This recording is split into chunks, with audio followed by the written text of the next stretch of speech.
Hello and welcome back to Wolf's Corner. I am your host, and today we are going back to the fields of Vraks.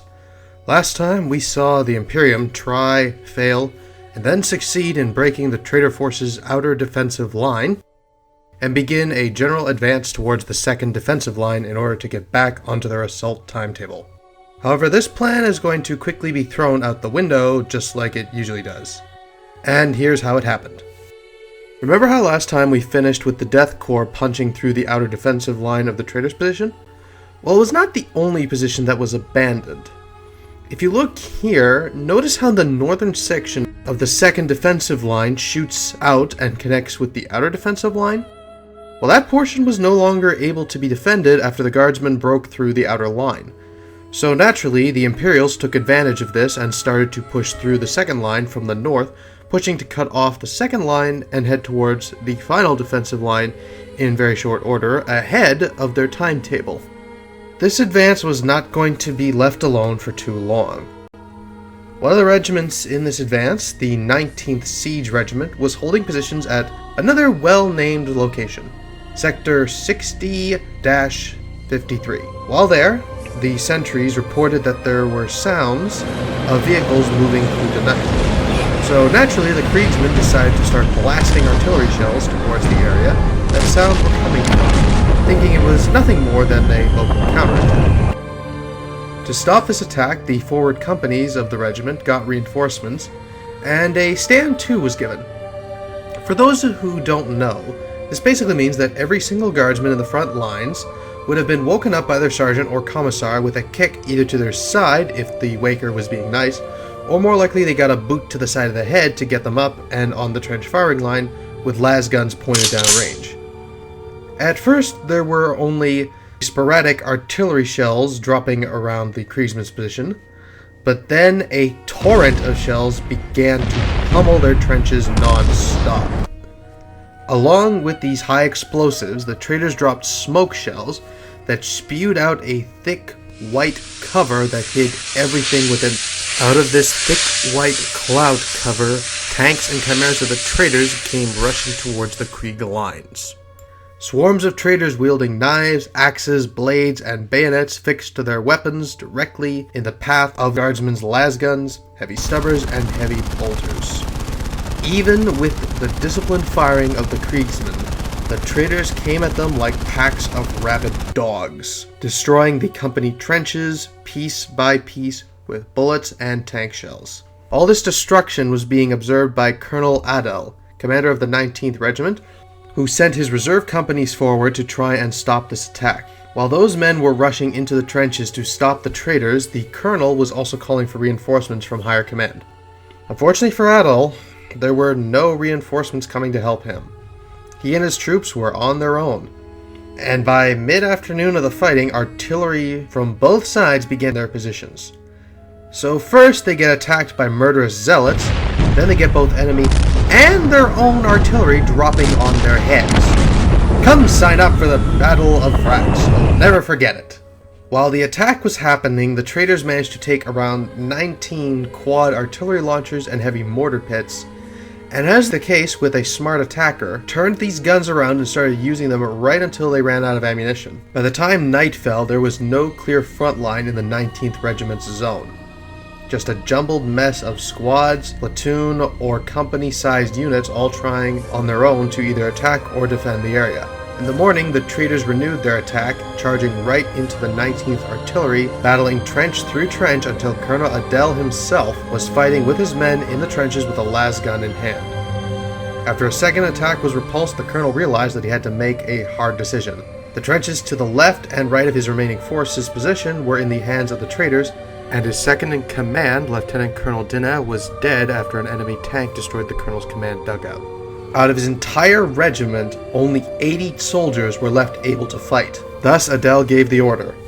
Half the men would break out and report the news of the enemy advance to the rest of the corps, while he and the remaining soldiers would perform a rearguard action for as long as they could until either they died or were relieved. Of course, the colonel did not expect to last long with so few soldiers, but as an officer of Krieg, the colonel was determined to hold out as long as possible. The colonel and the group of soldiers with him fought on, holding off the traitors until they brought forward a Hellhound flamethrower tank. The colonel and his men died in jets of burning promethium as the tank destroyed the command post as the second line was breached. With this, the 19th Regiment's cohesion was officially destroyed, and the 1st Line Corps had to scramble to make the most out of this pile of Vraks manure they now found themselves with. But instead of crumbling apart like a bunch of panicky children, the commander of the 1st Line Corps took things in stride. So gathering elements of the 7th Tank Regiment and the remaining Death Riders from the 19th Regiment, threw them against the traitors' advance. This ad hoc force was not enough to stop the advance, but it did buy time for the Line Corps to undertake a tactical withdrawal to a more defensible position now that its left flank was gone. In particular, the 261st Regiment turned its left flank and dug in as best as possible to stop it from suffering the same fate as the 19th. On the 3rd day of this counterattack, the 1st Corps had finally managed to establish a force capable of blunting the assault. 52 tanks of the 7th Tank Regiment had been positioned directly in line with the attack, which had over 100 vehicles, mainly of the older Malkador assault tank and its different types, like the Malkador Defender, which... Just look at this thing! This is not a tank. This is a pillbox on wheels. While that sounds absolutely ridiculous, and in a way it is, that's not quite the thinking for the soldiers of the Death Corps, as one of these things crashing into a massed infantry assault is going to end in a very bad day for a lot of guardsmen. But getting back to the point, the traitor assault crashed into this relatively small guard tank force and petered out. This had to do with both the valiant effort of various Death Corps tank commanders who pretty much said, "Fuck it, I'm gonna die anyway, might as well take as many of these bastards with me as I can," and proceeded to launch small attacks to slow down and weaken the traitors' thrust before it came into contact with the main body of this force. And when that happened, well, let's just put it like this. You have a bunch of determined and highly skilled soldiers commanding vehicles they have been training on for probably decades at this point, versus a bunch of frustrated fanatics who have had only a few months of time to get to know the old device they pulled out of an armory it's probably been sitting in for centuries if not millennia. See why this would have been a bit of a disadvantaged fight? After 6 days, the 1st Line Corps managed to stop the traitors' attack, but it was still a vicious thrust. Over 80,000 soldiers from the 19th Regiment were gone, either killed or captured during the first 2 days of the attack, leaving the regiment as functionally no longer a force. Now, the traitors had lost a large number of vehicles which they could not easily replace, but there was something much more significant about this attack. The traitors, supposedly not able beyond standing behind a defensive line waiting to get punched in the face by the guardsmen over a nice, neatly organized timetable, took the initiative away from the Imperium. You might not think that is a big deal, but for a military commander, the loss of the initiative is one of the absolute worst things to happen. Now, not only do the Imperials need to regain the initiative, but the small victory this attack gave the traitors served to seriously boost their morale, and more importantly, give them time to reinforce their line. So when the guardsmen do return to attacking the line, it was going to be a lot harder than they originally thought. As the 1st Line Corps had been bled from this sudden attack, orders were issued for the 3 remaining corps that they would not simply push on and attack the 2nd line without any defensive preparations. Instead, it would be a repeat of the advance through the 1st defensive line. Slow and steady grinding down with attrition. The forward companies were given Atlas excavators to begin digging trenches all again. Yard by yard, the Krieg trenches crept towards the enemy line, with artillery covering them the entire way. Eventually, the Van Meersland wastes, where the fighting would begin, turned into a labyrinth of trenches, looking like the veins and arteries of a human being from above. Finally, an entire year after the counterattack by the traitors, the Imperials went back on the offensive. An assault by more than 6 entire regiments of guardsmen waited as Death Corps artillery turned the ground into the surface of the moon, before the soldiers in the trenches rushed out and charged forward. And as is the pattern, the soldiers ran right into the waiting guns of the traitors' positions. Only in a few places did the attack manage to even reach the 2nd line, and there the enemy artillery pounded them with deadly fire, trapping them there right in time for a traitor counterattack to come and push them off the positions, back through the piles of their dead that now covered no man's land. This began a cycle that would last for months. The Death Corps would attack, be repulsed, then the next day they would attack again on a wider front to try and take out flanking fire from the neighboring sectors. And yet, despite hundreds of attacks across all parts of the three corps' fronts, not a single breakthrough was made, and yet another year dragged on. While this was going on, the First Corps that had been so badly smacked by the counterattack over a year ago was reinforced by fresh troops sent from Krieg and began to regain the ground they had lost in a week over the course of 6 months. Unlike the attacks to the southwest of the First Corps' position, the traitors did not have the deep bunkers and reinforced defensive lines that were causing such problems for the Death Corps. So every single time the traitors poked their heads up out of their holes, a giant hammer with the name Death Corps Artillery plastered on its head came smashing down and squishing these annoyances out of existence. At the end of the year, the First Corps had conquered the former Hab Zone 1 on the planet without a fight. Which makes sense considering the fact that that giant hammer I mentioned before had been busy smashing the Hab Zone several times over the course of several days before the Death Corps marched into it. By this point, the 88th Siege Army finally had a complete encirclement of the 2nd defensive line over a 250-kilometer front. As the Death Corps pushed forward, they found every single storage facility they came across was completely stripped of all materials stored within.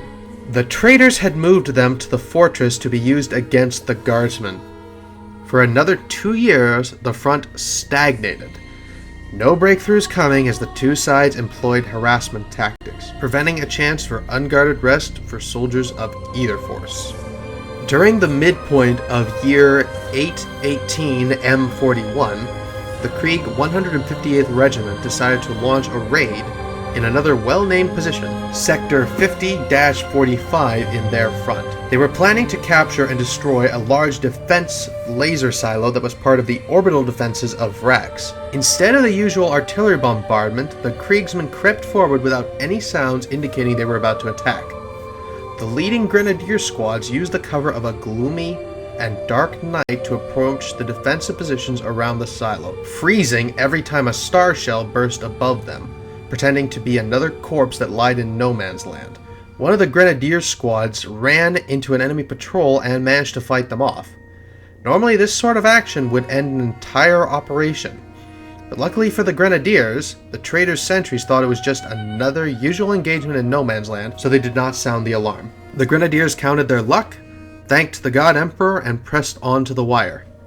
There they began the task of clearing a lane for the other grenadier squads to push through, when everything went wrong. A star shell burst above them, and because fate loved to shite on these soldiers from Krieg, there was a sentry who had very good eyes and saw the odd shapes on the perimeter wire. The alarm he sounded was joined by the fire of a heavy bolter as defenders woke up and rushed to their positions, getting pushed forward by their screaming officers.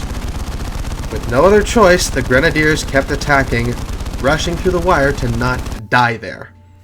By dawn the next day, the commanders could not see what was going on, thanks to the smoke and dust that was covering the position. Even though the grenadiers had not succeeded in breaching the line, the Krieg commanders had a timetable to complete, and so the infantry companies climbed out of their trenches into no man's land. And that was when they learned how successful the grenadier attack had been, as the defensive line exploded in fire, churning the soldiers into fertilizer. The next day, the commanders could see that the silo was still intact, hardly any damage on it. Only a few grenadiers ever returned to their lines, right in time to see a grisly sight. Strung out across the razor wire in front of the traitors' positions were the corpses of the grenadiers who they had captured from this attack, tortured for information, and executed. The traitors were now mocking the Death Corps, daring them to try and punch through their lines. And with that, we will leave the death fields of Vraks, with the Imperial efforts stagnating, their timetable in tatters and their casualty lists ever increasing. And if you think that things could not get any worse for the guardsmen here, come with us when we return and things get even worse for the Imperials, as forces every single guardsman dreads to face come to Vraks to lend their skills to the traitors, and the Emperor's angels answer the call for help from Imperial command. Thank you for all who have watched this video and subscribed to this channel. Apologies for the little delay on this video. It's been a long wait, and I hope to have the next video out much sooner. While we still have a few more videos to go, I would offer a chance for the next series of videos. Do you want to see the Badab War, the Age of Apostasy, the Macarian Crusade, or the Wars for Armageddon? And as before, for more good Warhammer lore and stories, check out the channel links in the description. This is the Wolf's Corner. Have a good day.